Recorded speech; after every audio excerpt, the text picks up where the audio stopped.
新年對自己同屋企人好啲，今日就煮一個鮑魚雞煲啦。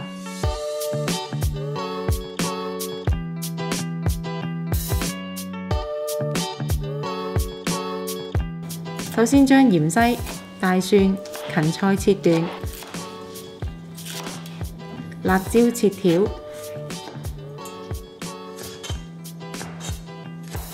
鮑魚用少少生粉同埋牙刷清洗乾淨，之後沖水，去殼同內臟，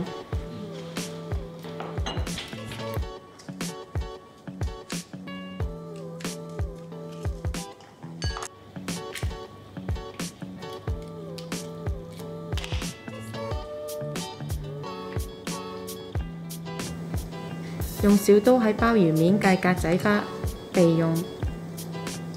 雞件用淡鹽水先浸10分鐘，沖洗之後印乾水分，跟住加生抽、胡椒粉、糖、鹽、生粉，醃20分鐘。喺鍋中加少少油，開中火燒熱之後，先將雞件煎到金黃色。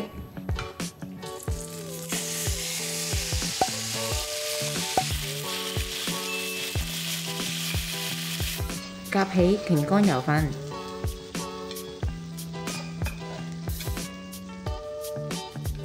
喺同一個鑊加油，爆香薑片、乾葱、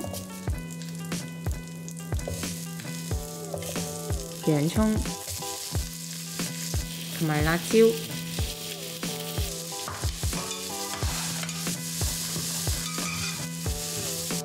將頭先嘅雞件回鑊，沿住鍋邊加紹酒炒勻，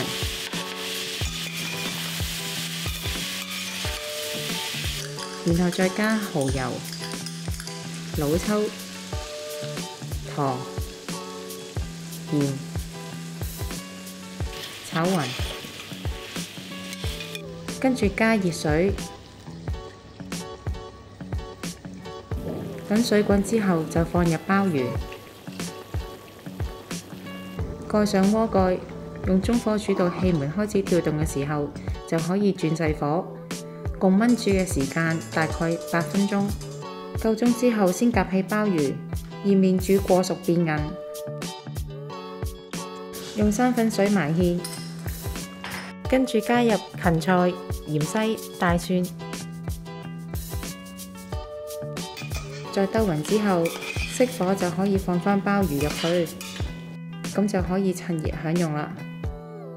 鍾意我哋條影片嘅朋友可以 Like、Subscribe、Share， 同埋記得撳着個鐘仔，可以第一時間收到我哋嘅最新資訊同埋影片。